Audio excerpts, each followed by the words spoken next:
Man könnte jetzt hier fragen, ja, wo ist denn der Ehebrecher mit der Ehebrecherin? Wo ist der zur Ehebrecherin dazugehörige Ehebrecher? Warum ist die Tat am frühen Morgen aufgeflogen? Welche Rolle hat bei dieser Tat allenfalls sogar ein Pharisäer oder ein Priester gehabt? Das sind Fragen, die mir sind gekommen, nicht unbedingt das, was er in die Sand geschrieben hat.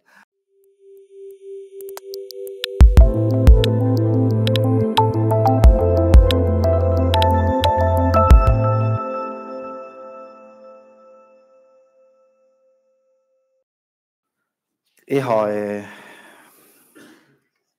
ein Wort aufgeschrieben am Anfang von meiner Predigt, und zwar voll der Rummel.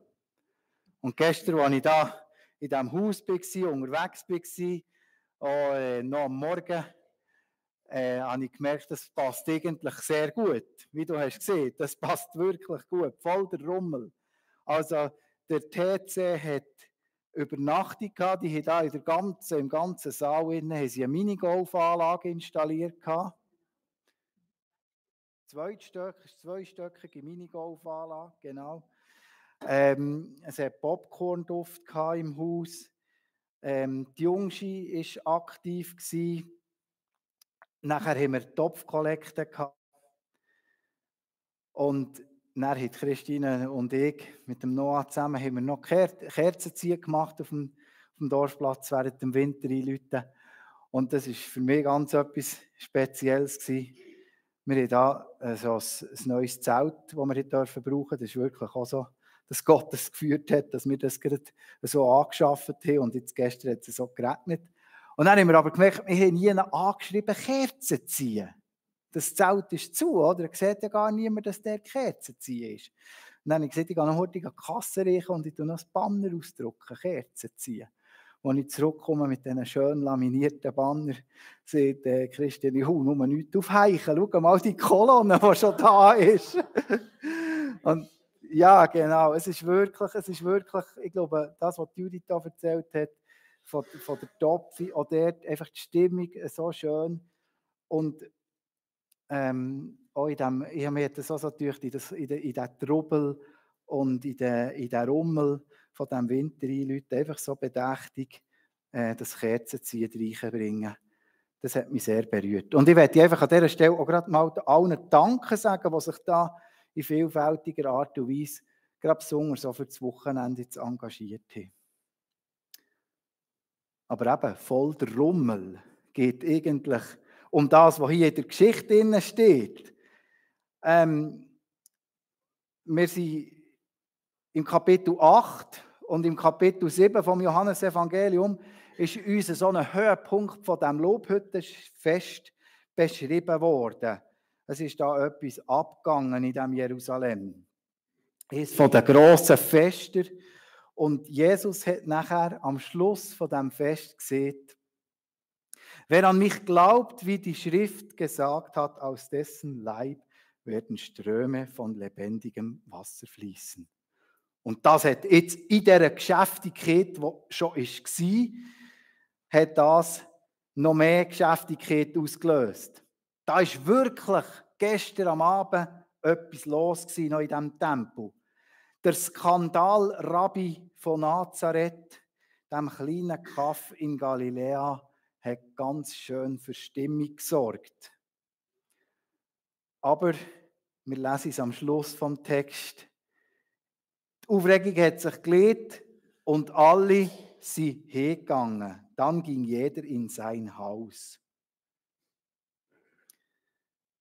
Wahrscheinlich sind die da hingegangen sind, nicht einfach ruhig hingegangen, sondern es hat geschafft in ihren Köpfen. Man müsste doch etwas finden, wie man den Jesus wirklich festnageln könnte. Wie dass man ihn könnte zwingen, dass er wirklich sein Gesicht müsste zeigen. Also, dass er müsste zeigen, ob er wirklich der Messias ist oder eben einfach nur einer, der gross das Wort führt. Wir kennen das. Dort, wo etwas läuft, wo eine Sensation zu erwarten ist, dorthin macht man sich auf. Ich bin nicht sicher, wie viele Leute, dass sie da beim Erdrutsch, Frutigen, Adelboden, haben müssen von diesem Rutsch fort haben, dass sie da nicht hat, weil man hat schauen wollte, wo ist denn der Rutsch überhaupt dachen und wie ist das der gegangen?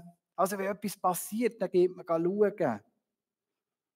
Auch die Presse ist vor Ort. Und wir haben das selber auch erlebt mit dem Fernsehen. Ja, wenn eine Geschichte da ist, man möchte gerne noch ein bisschen einen Skandal daraus machen oder die Geschichte noch gerne ein bisschen interessanter machen.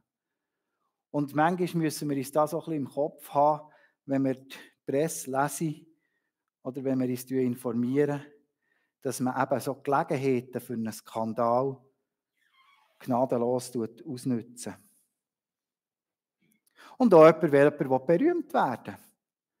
Also es gibt nichts Besseres für jemanden, der berühmt werden will, wenn er eben auf die Skandalhascherei einsteigen würde. Wenn er die Skandal nutzen würde, für sich PR zu machen.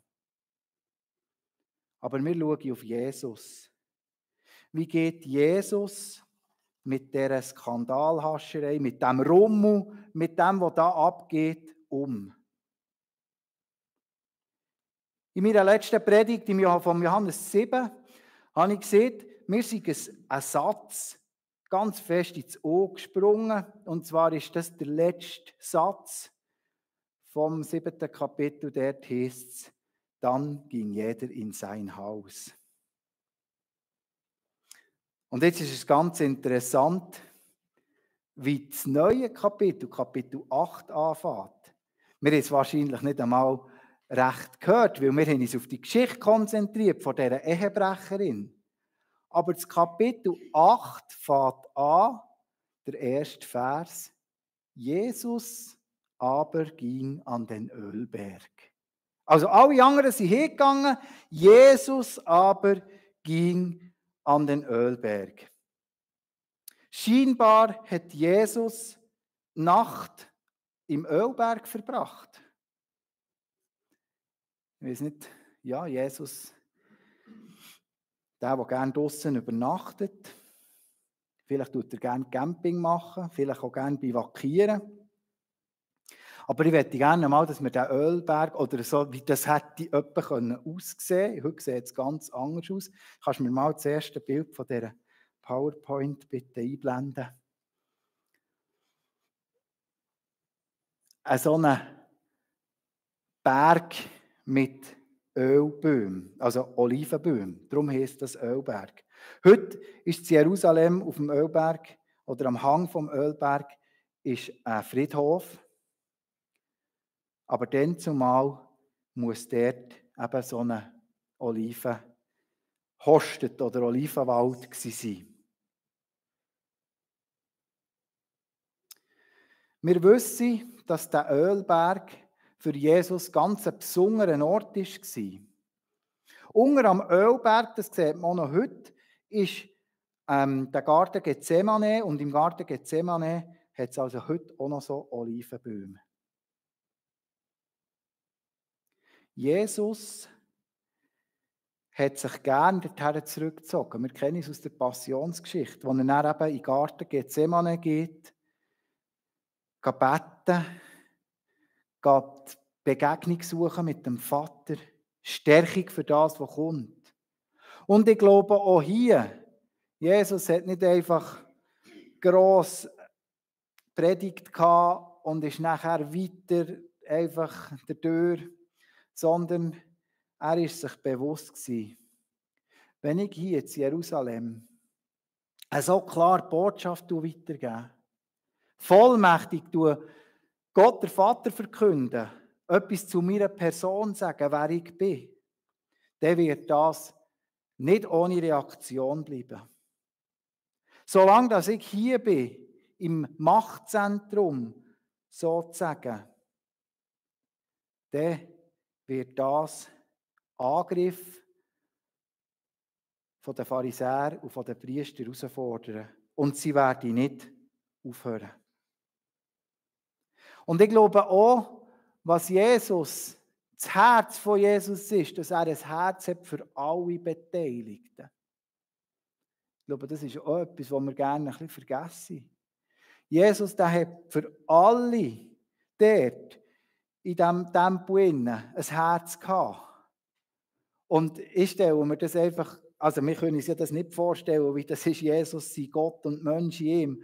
Aber wir müssen euch einmal überlegen, wenn ihr jedem Menschen ins Herz seht, ihr wisst man jeder, wie es dem geht, was dem motiviert, etc. Also das muss eben fast, ja, da geht man wahrscheinlich fast drauf, aber das fordert so viel von ihm. Und natürlich, Jesus ist Gott und Mensch in ihm. Aber doch, wie niemand anders braucht er Zeit vom Rückzug. Er zieht sich in dieser Nacht ganz bewusst zurück aus dem Trubel in die Stille und ins Gebet. Wo ist ein solcher Ort zu finden? Es ist hier ganz interessant. Wir haben ja, viele, die kennen ja die Ansichten von Jerusalem, von der Altstadt, und die sind viel vom Tempelberg, vom Ölberg oben nachher gemacht. Der Tempelberg mit der Altstadt. Also hier ist der Tempelberg, der Tempel, und gerade nebendran der Ölberg, der Olivenhain, der Olivenwald. Jesus kann sich dorthin zurückziehen. Es gibt Reiseleiter, die sogar heute noch sagen, eben die Olivenbäume im Garten Gethsemane, das seien die Olivenbäume gewesen, wo Jesus drunter musste beten und sich auf Gott ausrichten. Das ist aber wahrscheinlich mehr ein PR-Gag von den Reiseleiter, weil wir wissen, dass 70 nach Christus ist Jerusalem zerstört worden. Und die Römer, die haben ganze Sache gemacht, und die Römer, die haben auch für ihre Belagerungsmaschinen etc. ganz viel Holz gebraucht. Und darum haben die wahrscheinlich alles, was dort irgendwie an Holz war, an Wald, an Bäumen, einfach umgelassen. Und für sich gebraucht.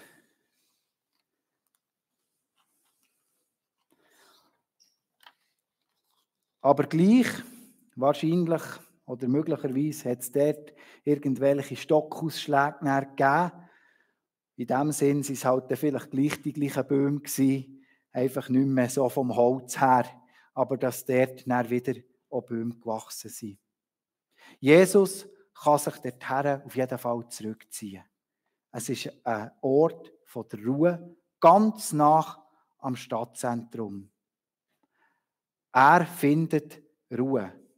Und das ist ja so etwas, ich weiß nicht, wie es euch geht, wenn ihr in den Wald geht, aber manchmal habe ich auch so das Gefühl, wenn ich in den Wald komme, es ist gerade eine andere Atmosphäre, die ätherischen Öle von den Tannen, wo man so einschnaufen kann. Und ich weiß nicht, wie es ist, in einem Olivenwald zu spazieren, aber ich habe jetzt gerade kürzlich ein Buch gelesen von einer jungen Frau, und sie hat auch gesagt, wenn sie Gott suche, sie kommt von Kroatien und sie haben eben so einen Olivenbaumgarten, dann gehen sie dorthin, für Gott zu begegnen und für das Gebet, weil es sich dort ganz eine spezielle Stimmung. Also die spezielle Atmosphäre erleichtert die Begegnung mit dem Vater. Die Ruhe, die Natur, die alten Bäume, die Ruhe ausstrahlen. Aber wenn wir auf den Ölberg schauen, möchte ich gleich noch etwas anderes erwähnen, wo mir sehr in den Zug gesprungen ist. Und zwar hat der Ölberg für Jesus ja noch ganz eine andere Bedeutung. Also Jesus ist am Palmsonntag vom Ölberg her in Jerusalem eingezogen. Es heisst in den Prophetenbüchern, dass der Messias, der Herr, werde sein Reich aufrichten, indem er vom Ölberg her komme.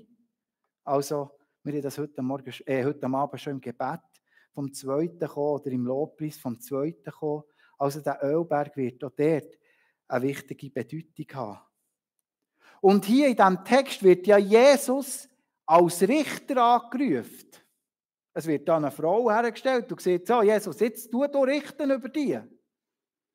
Und da kommt Jesus vom Ölberg her. Also das scheint hier am Johannes ganz wichtig zu sein, dass er da ganz eine besondere Autorität hatte, wenn er eben von dem Ölberg herkommt. Das ist aber nur so noch ein Detail, auch für die Autorität von Jesus zu unterstreichen. Aber was nehme ich mir aus dem ersten Punkt? Was nehme ich mir aus dem Beispiel von Jesus raus? Ich möchte uns die Frage stellen, wo sind unsere Orte von der Stille? Und zwar nicht einfach nur zur Stille im Sinne von Ferien machen, sondern wo sind unsere Orte von der Stille, wo wir ganz bewusst die Begegnung mit Gott, dem Vater, suchen und uns auf unsere Aufgabe vorbereiten können. Weil wir müssen uns auch bewusst sein, oder wir dürfen uns auch bewusst sein, dass wir eine ganz besondere Rolle haben in dieser Welt. Die Rolle als Kinder von Gott. Wir dürfen Jesus präsentieren. Wir dürfen für ihn Zeugnis ablegen. Ganz im Alltag, jedes, was steht, aber auch gerade jetzt in der Adventszeit eben vielleicht mit besonderen Gelegenheiten.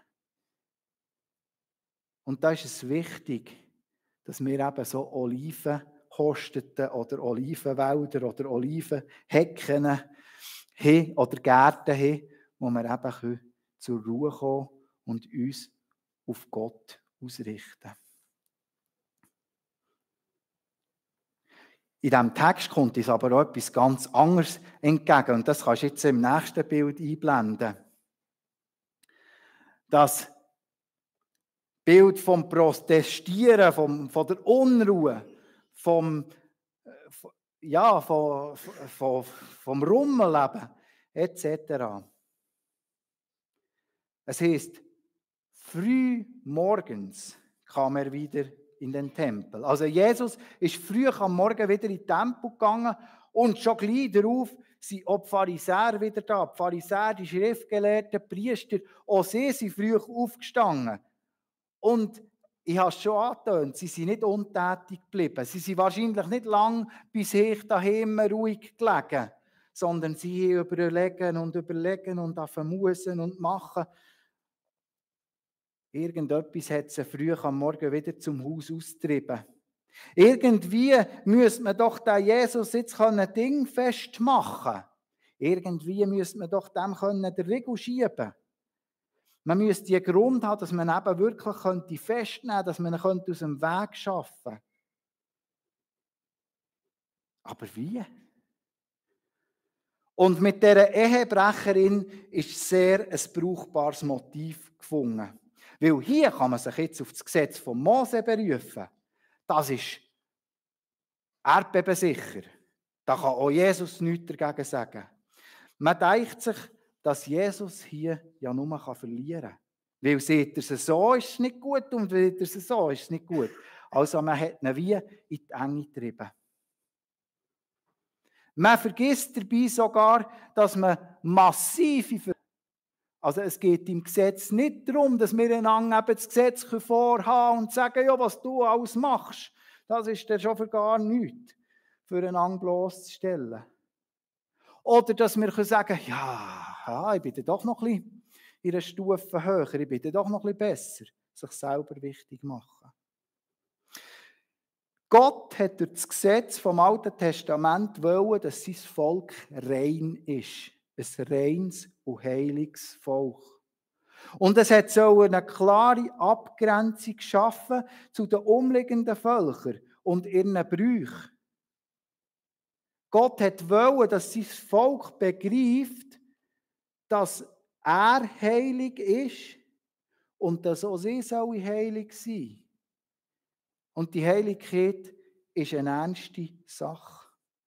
Und darum hat er ein ganz umfangreiches Gesetz gegeben am Volk Israel. Und wir lesen eben im 3. Mose, Kapitel 20, lesen wir genau von diesen Sünden und von dem Thema, wo hier Jesus herausgefordert ist damit.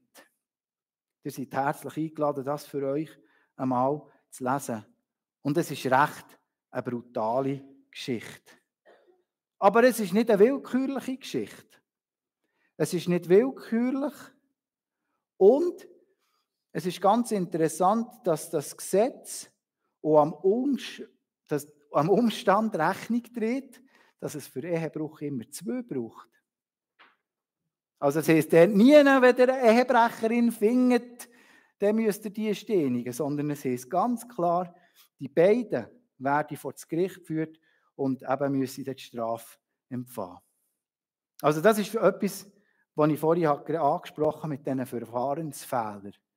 Also es geht nicht darum, dass man einfach da jemanden bloßstellen. Es geht immer um 2. Und auch, was auch da drinnen berücksichtigt wird, ist der Aspekt, dass die Frau als mögliches Opfer muss geschützt werden. Also der Umstand, dass es eine mögliche Vergewaltigung etc. könnte sein, das kommt auch drinnen vor.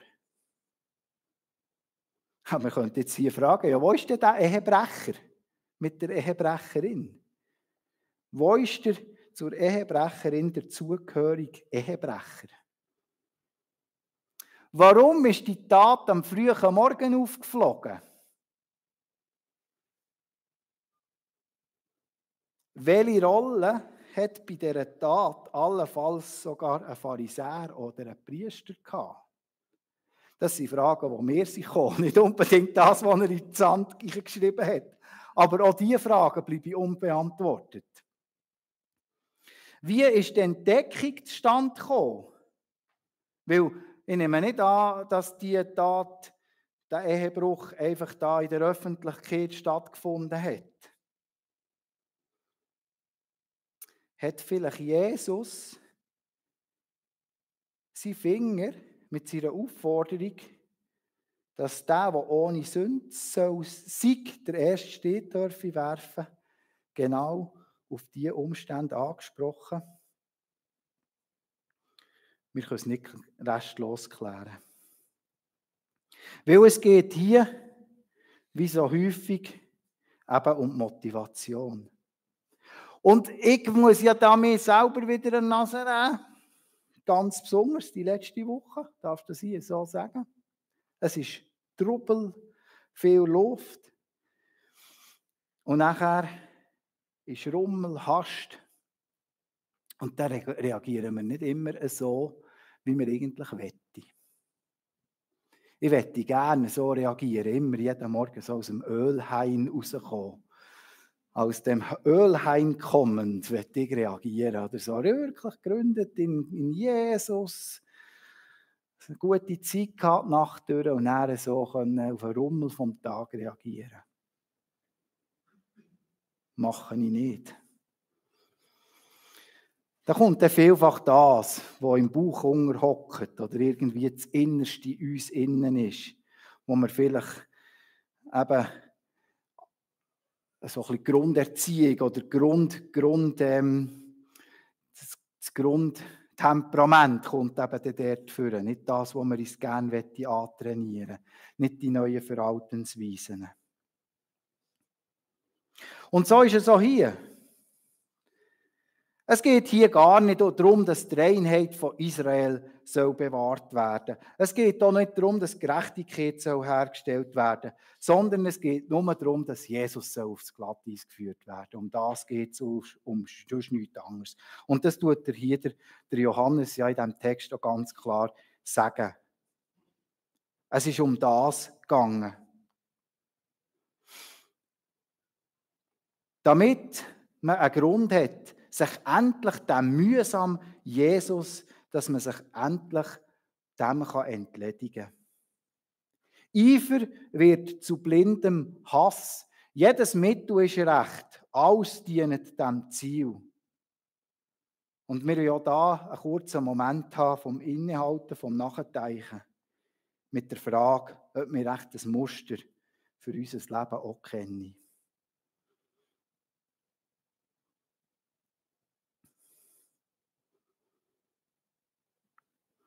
Mit dieser Frage möchte ich zu diesem Selbstcheck kommen.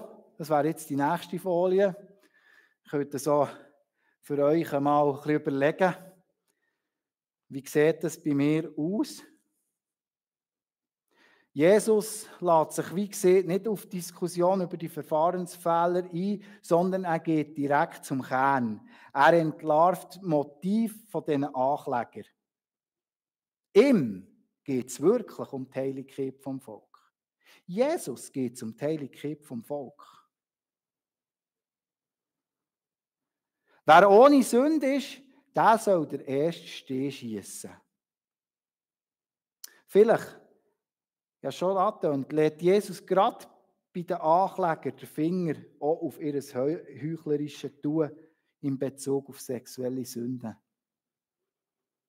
Aber das ist nicht das Kernthema, sondern es geht darum, dass Jesus der Einzige ist, der dem Gegenüber die wahren Motive erkennt. Es geht nicht darum, dass wir die Ankläger hier bloßstellen. Das habe ich am Anfang auch schon gesehen. Jesus will niemand bloßstellen, sondern er ruft sie auf, dass sie ihr Herz prüfen.